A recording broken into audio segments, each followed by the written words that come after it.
प्यारे बच्चों, good morning. जब जगो तभी सवेरा। उम्मीद करता हूँ खूब मेहनत से पढ़ाई करते होंगे। आज हम लोग जो टॉपिक लेने जा रहे हैं ना, ये बड़ा ही इम्पोर्टेंट टॉपिक है। ये न केवल 9th में ही, इसके बाद 10th में, उसके आगे की भी किसी भी एग्जाम में ये बड़ा ही इम्पोर्टेंट है। इससे जो है जरूर से जरूर 1-2 क्वेश्चन हमेशा रहते हैं। इसलिए आइए इसे समझते हैं। पॉलिनोमियल्स यानी बहुपद में रिमाइंडर थ्योरम, शेषफल प्रमेय। शेषफल प्रमेय कोई नई चीज नहीं है। एक्चुअली हम लोग शुरू से जो डिवीजन करते आ रहे हैं ना, उसी का एक शॉर्ट फॉर्म रिप्रेजेंटेशन का तरीका है। अभी आप केवल इतना ही समझिए कि रिमाइंडर थ्योरम किसी भी डिवीजन के बाद जो शेष आता है ना, जो रिमाइंडर आता है, उसे ही निकालने की एक सूक्ष्म विधि है। रिमाइंडर थ्योरम को जानने के पहले हमें यह जानना जरूरी है कि एक्चुअल इस थ्योरम की आवश्यकता क्यों पड़ी हमें। आइए देखते हैं।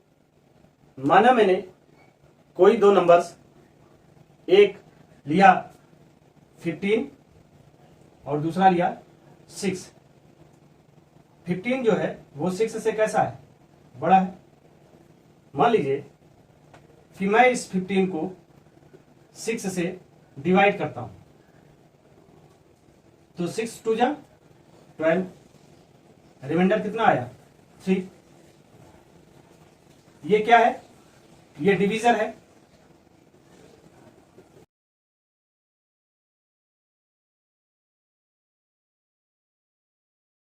देखिए, यह जो डिविडेंट है, इसे हम इस तरीके से भी लिख सकते हैं। 15 = 6 × 2, divisor into quotient plus remainder 3। ठीक ना। अगर मान लीजिए ये डिविडेंट को मैं A कहूं, डिवीजर को B कहूं, रिमाइंडर को R कहूं और क्वोशिएंट को Q कहूं, तो यह जो रूप है इसे हम लोग ऐसे कह सकते हैं A = B × Q plus R। लेकिन R = कितना है 3, यानी रिमाइंडर कितना है 3। अभी ये 0 नहीं आया, तो हम क्या करते हैं कि इस रिमाइंडर से ये जो डिवीजर है 6, इसे फिर से डिवाइड करते हैं, तो ये हो जाएगा 3 2 जा 6। अब रिमाइंडर कितना आ गया 0।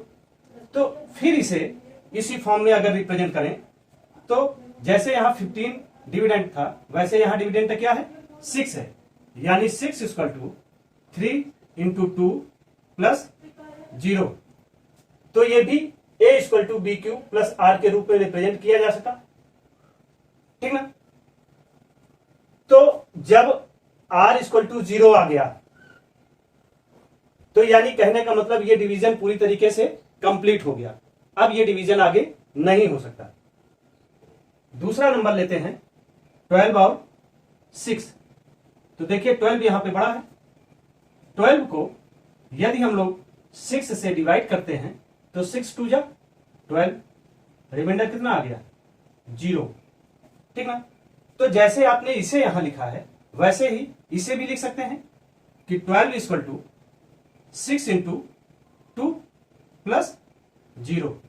तो यहां रिमाइंडर क्या आया 0, यानी शेषफल क्या आया 0। तो यहां हम कह सकते हैं कि ये जो 6 है, ये 12 का एक फैक्टर है। हाँ? यानी 6 जो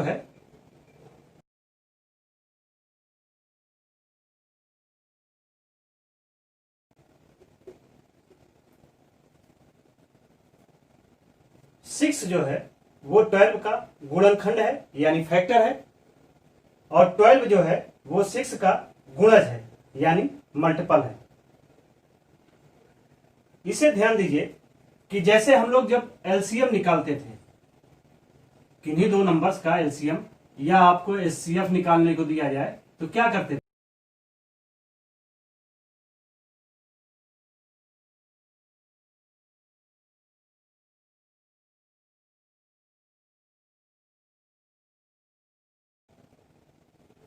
ठीक ना?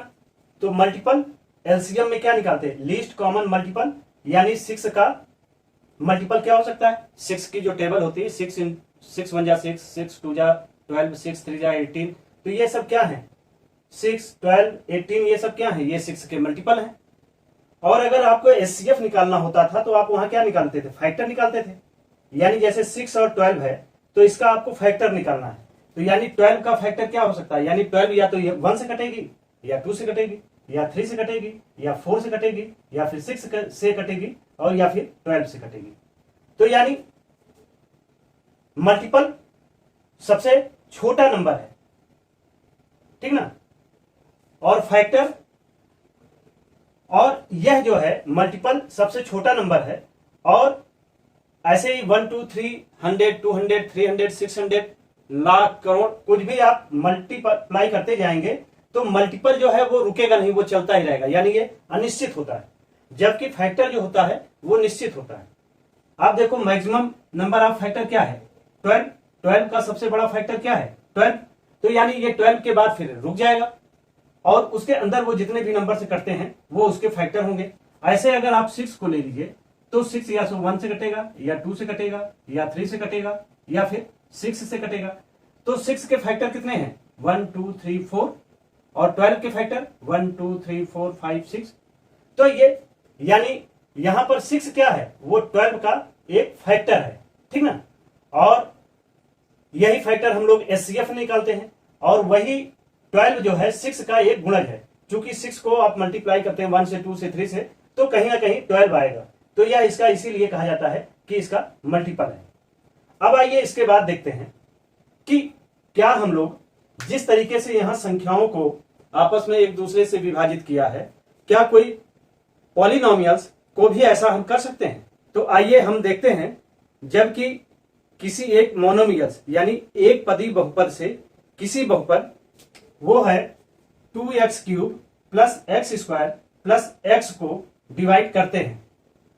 माना let us divide the polynomial 2x³ plus x² plus x by monomial x, यानी किसी एक पदी बहुपद से x एक पदी बहुपद है, इससे किसी बहुपद, यानी ये कैसा बहुपद है? ये क्यूबिक पॉलिनोमियल है, यानी त्रिघात बहुपद है।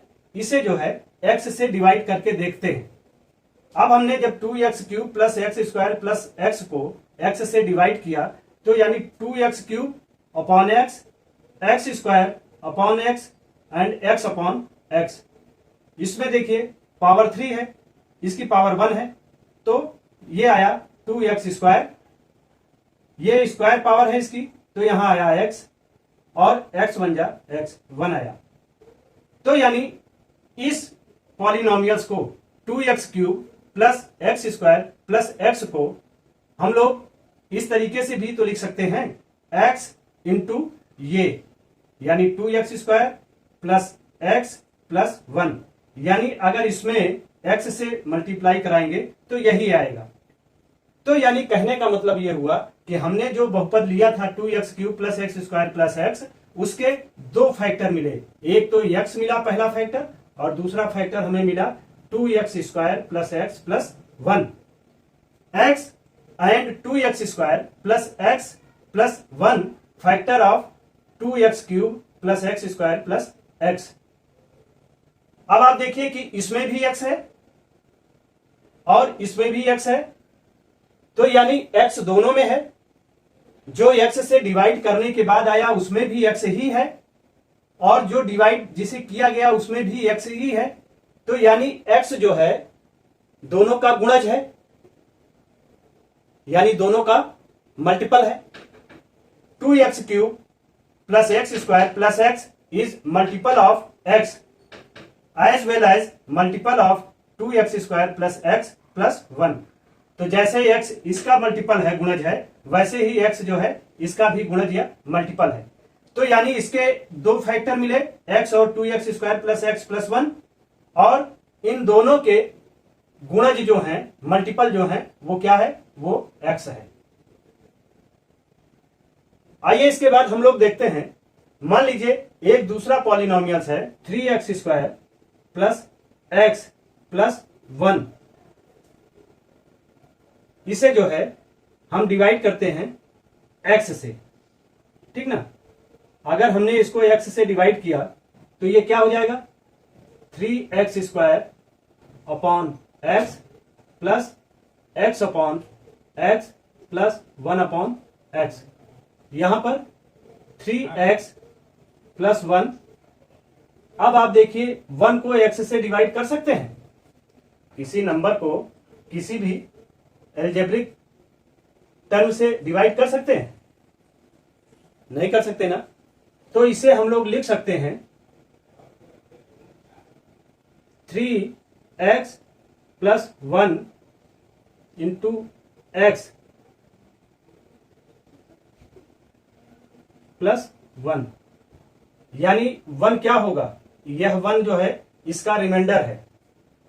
और अगर इसका रिमाइंडर 1 है तो जैसे यहां पर आप देखिए इसके दो फैक्टर, एक x और एक 2x² प्लस x प्लस 1 हुआ, तो क्या यहां पर x जो है वो इसका फैक्टर होगा। अगर पूरी तरीके से पॉलिनोमियल डिवाइड नहीं हो रही है तो यानी x जो है यह 3x² प्लस x प्लस 1 का फैक्टर नहीं है। जब रिमाइंडर 0 आएगा तभी यह इसका फैक्टर होगा। बात समझे ना। और चूंकि यह पूरी तरीके से डिवाइड नहीं हो रहा है, इसमें एक 1 जो है रिमाइंडर बच रहा है, शेष बच रहा है, इसलिए यह इसका गुणनखंड नहीं है। जब कोई एक बहुपद दूसरे बहुपद का गुणनखंड नहीं है तो यानी उसमें शेष बचेगा, यानी रिमाइंडर बचेगी। और यही रिमाइंडर जो होता है, यही शेषफल जो होता है, वो और किस तरीके से निकाला जा सकता है, आइए आगे देखते हैं। कि किसी भी पॉलिनोमियल्स को, किसी भी बहुपद को यदि लीनियर पॉलिनोमियल, रैखिक बहुपद से हम डिवीजन करते हैं तो हमें क्या परिणाम प्राप्त हो सकते हैं। माना px डिवाइडेड बाई gx, यानी px किसी बहुपद को दूसरे बहुपद gx द्वारा डिवाइड करते हैं, where px equal to x plus 3x² minus 1 and gx equal to 1 plus x। तो जब इस तरीके से कोई भी पॉलिनोमियल्स कभी भी आपको देखने को मिले तो पहले आप सबसे पहले उसमें क्या करेंगे कि ऐसे पॉलिनोमियल्स को उनके स्टैंडर्ड फॉर्म में रखेंगे, उनके मानक स्वरूप में रखेंगे। मानक स्वरूप क्या होता है, इसके पहले बताया था कि उनकी वेरिएबल्स की डिग्री के डिसेंडिंग ऑर्डर में, यानी घटते हुए क्रम में रखेंगे। यानी सबसे पहले सबसे बड़ी डिग्री वाले टर्म को, फिर उससे कम डिग्री वाले टर्म को, फिर उससे कम वाली टर्म को रखते हैं। तो देखिए जैसे यहां है x प्लस 3x² माइनस 1, तो x की पावर यहां 1 है और x की पावर जो बड़ी है 2 है वो बाद में है, तो उसे पहले लिखते हैं 3x² प्लस x माइनस 1। ऐसे ही gx में देखिए 1 की डिग्री क्या है, 0 है, और x की डिग्री 1 है, तो x को पहले लिखते हैं फिर 1 को लिखते हैं। यानी इसके मानक स्वरूप में हम इसे रिप्रेजेंट करते हैं, स्टैंडर्ड फॉर्म में रखते हैं। फिर उसके बाद आइए इसका डिवीजन करके देखते हैं। हमने 3x² प्लस x माइनस 1 को x प्लस 1 से डिवाइड करते हैं। अब देखिए यहां x की पावर क्या है, 2 है, और यहां x की पावर 1 है। लेकिन अगर हमें 3x लाना है तो पहले हमें इसका कॉफिशिएंट 3 लेना होगा, ठीक। और फिर उसके बाद x, अगर हम x प्लस 1 को 3x से मल्टीप्लाई कराते हैं तो 3x बन जा 3x, और प्लस 3 इंटू x², कितना आया 3x² प्लस 3x, तो यहां आया 3x² प्लस 3x। यहां साइन चेंज करते हैं, प्लस है तो माइनस, ठीक, तो ये कट जाएगा। अब इसके बाद देखिए -3x प्लस 2x को जब सब्सट्रैक्ट करेंगे, घटाएंगे, तो आएगा -2x और फिर -1। अब देखिए इसका कॉफिशिएंट क्या है, 2 है, हमें -2x लाना है, यहां पे प्लस है, तो यहां पर हम पहली चीज तो माइनस साइन के साथ 2x, 2 से इसे मल्टीप्लाई कराएंगे, तो 2 बन जा 2 प्लस माइनस -2 और 2 into x equal to 2x और प्लस माइनस है तो माइनस हो जाएगा। इस तरीके से देखिए इसके साइन चेंज करेंगे पॉजिटिव और ये भी प्लस, तो ये माइनस और ये प्लस, ये कट जाएगा और ये माइनस और ये प्लस, तो यहां आया +1, ये कट जाएगा और यहां आया +1, तो इसका रिमाइंडर क्या आया, 1 आया। तो इसे हम लोग इस तरीके से भी रिप्रेजेंट कर सकते हैं कि 3x² plus x -1 equal to ये गुणे ये, इसका मल्टीप्लाई कराते हुए इसे रिप्रेजेंट कर सकते हैं, यानी x + 1 इंटू 3x - 2।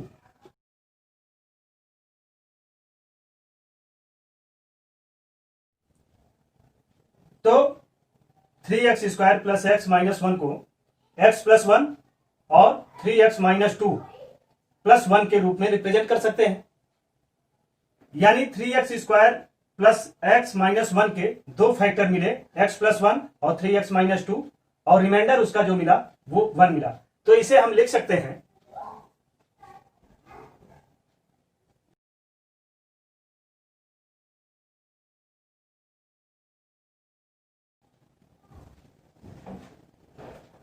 डिविडेंड यानी भाज्य बराबर डिवीजन भाजक गुणे क्वॉशिएंट भागफल प्लस रिमाइंडर शेषफल। यदि इसी को, ये क्या है, px है और ये क्या है, gx है,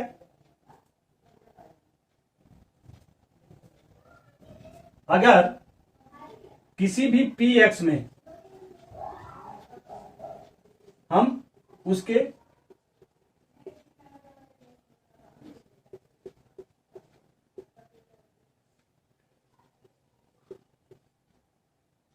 यानी किसी भी px को किसी gx से दूसरे पॉलिनोमियल से डिवाइड करते हैं तो यूनिक रूप से, अद्वितीय रूप से हमें qx और rx प्राप्त होता है। तो इसे हम लिख सकते हैं इन जनरल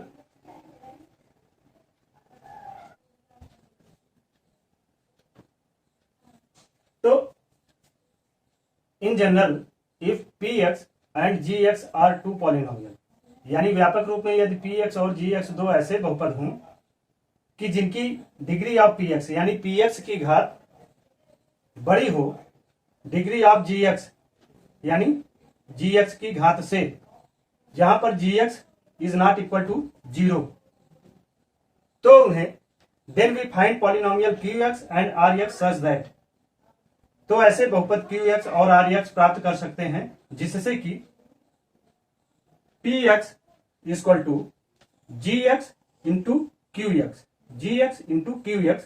प्लस rx, ठीक ना। तो इसके पहले जैसे हमने माना था कि डिविडेंट क्या था, a था और डिवीजर b था, तो यानी ये a, ये b और ये क्वॉशिएंट q और r, तो q और r हमें प्राप्त हो सकते हैं px equal to gx into qx plus rx के रूप में, जहां पर r जो है या तो 0 होगा और या फिर अगर 0 नहीं है तो डिग्री ऑफ rx यानी rx की जो घात है वो छोटी होगी डिग्री ऑफ gx की, मतलब इसकी घात जो है rx की घात gx की घात से छोटी होगी। अगर मान लो gx की घात 1 हो गई तो जाहिर सी बात है rx की घात क्या होगी, 0 होगी, ठीक ना। ये a इंटू बी, इसे आप मान सकते हैं a, डिविडेंट a, डिवीजर को b और क्वॉशिएंट को q और रिमाइंडर को r, तो a equal to b q plus r के रूप में ही p x equal to g x into Q x plus are x के रूप में रिप्रेजेंट कर सकते हैं। अब आइए यहां देखते हैं कि P x equal to 3x square plus X minus 1 and G X equal to X plus 1, यानी x प्लस 1 का मतलब यह हुआ कि यह वैल्यू क्या हो, 0 हो, यानी अगर ये 0 होगी तो x क्या हो जाएगा, x इक्वल टू 1 इधर जाएगा तो -1 हो जाएगा। x का ये मान -1 इस इक्वेशन में रखने पर क्या होगा, 3 into 1 square plus -1 square, x की जगह पे -1 तो ये हो गया -1 मल्टीप्लाई कराएंगे तो +1 हो जाएगा, यानी 3 इंटू 1 3 प्लस माइनस -1 एंड फिर -1, तो ये हो गया 3 माइनस 2 क्या आया 1, यानी इसकी रिमाइंडर क्या आ गई 1। वो चीजें आपने यहां से रिप्रेजेंट कर दिया था, ठीक। इसे समझिए कि यह जो शेषफल 1 आया, यह 1 x प्लस 1 इक्वल टू 0 यानी x इक्वल टू -1 जो इस पॉलिनोमियल का शून्यक था उसे यहां पर रखने पर, इस पॉलिनोमियल्स में इस बहुपद में रखने पर जो आया वह ही px का मान होगा, ठीक ना। क्योंकि x प्लस 1 इक्वल टू 0 यानी x इक्वल टू -1 अगर आप यहां रखेंगे और ये +1 तो ये क्या हो जाएगा, ये 0 हो जाएगा, और 0 जब इससे मल्टीप्लाई होगा तो ऑल टोटल क्या आ जाएगा, ये टोटल वैल्यू 0 हो जाएगी, +1 तो ये +1 क्या होगा, वो px का मान होगा, यानी जो शेषफल है वो इसका शून्यक का मान -1 रखने पर जो प्राप्त होता है वही px का मान होगा। अब इसके बाद आइए हम लोग देखते हैं शेषफल प्रमेय। Late px be any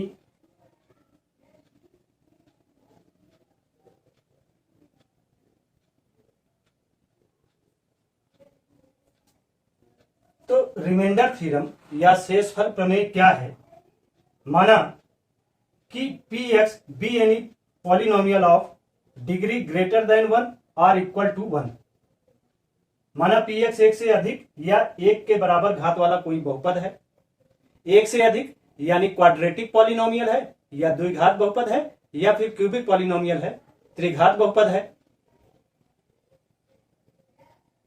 A b any real number, a कोई वास्तविक संख्या है, if px is divided by the linear polynomial x minus a, यदि px को रैखिक बहुपद x माइनस ए से भाग दिया जाए, then the remainder is pa, तो शेषफल pa प्राप्त होता है।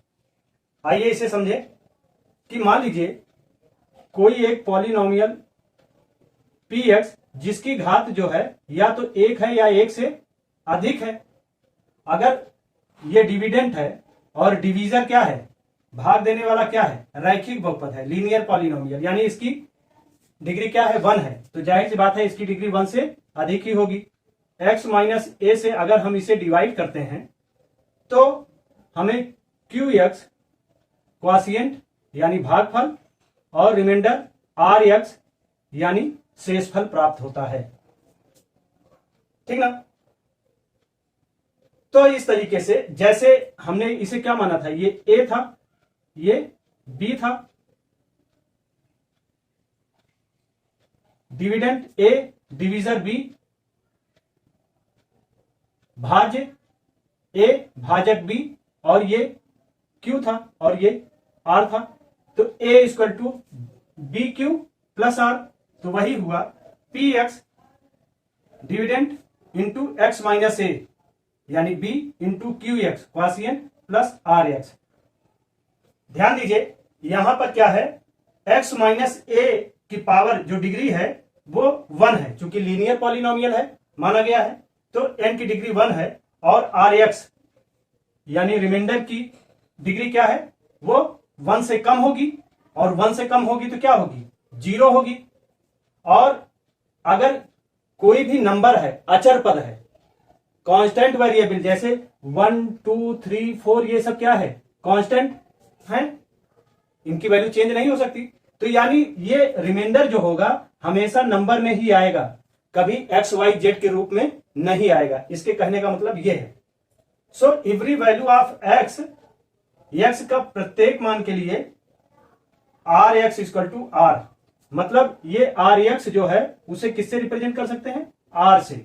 और अगर हम आर से रिप्रेजेंट कर सकते हैं तो इस इक्वेशन में जो आर एक्स है वो आगे क्या हो जाएगा, आर हो जाएगा। यानी P x equal to X minus A into Q x plus are X की जगह आर हो जाएगा, ठीक ना। अगर x equal to A, X की जगह ए रख दें तो सभी जगह जहां x होगा वहां a हो जाएगा। तो पी एक्स के बजाय अब ये पी ए हो जाएगा, और ये x माइनस ए की जगह a माइनस ए हो जाएगा, x की जगह a रख देंगे। वैसे ही ये क्यू एक्स की जगह क्यू ए हो जाएगा। तो क्या होगा, P A equal to A minus A into Q A plus R, और a minus A equal to क्या हो जाएगा, 0। और 0 से जब किसी भी संख्या में गुना होगा तो क्या हो जाएगा, वो भी 0 हो जाएगा। यानी ये टोटल वैल्यू 0 हो गई। और ये r, तो ये r जो है वो पी ए के बराबर है। यानी polynomial of a is equal to r। जो शेषफल होगा वो शेष हमेशा x माइनस ए, x से जो भी नंबर a आप माइनस करते हो वो नंबर जो है a होगा। यानी x माइनस ए की जो वैल्यू आई, x माइनस 1 या x माइनस 2, जो भी वैल्यू आएगी, ठीक ना। मान लीजिए ये x माइनस 1 है तो 0 है, तो x इक्वल टू क्या हो जाएगा, 1। अगर ये x माइनस 2 है तो इसकी वैल्यू क्या हो जाएगी, x इक्वल टू 2। तो यह जो भी वैल्यू होगी, ठीक ना, a की, वो पॉलिनोमियल्स के रूप में रिमाइंडर के बराबर होगा। यानी जो शेषफल आएगा वो हमेशा पी ए के बराबर होगा। इस तरीके से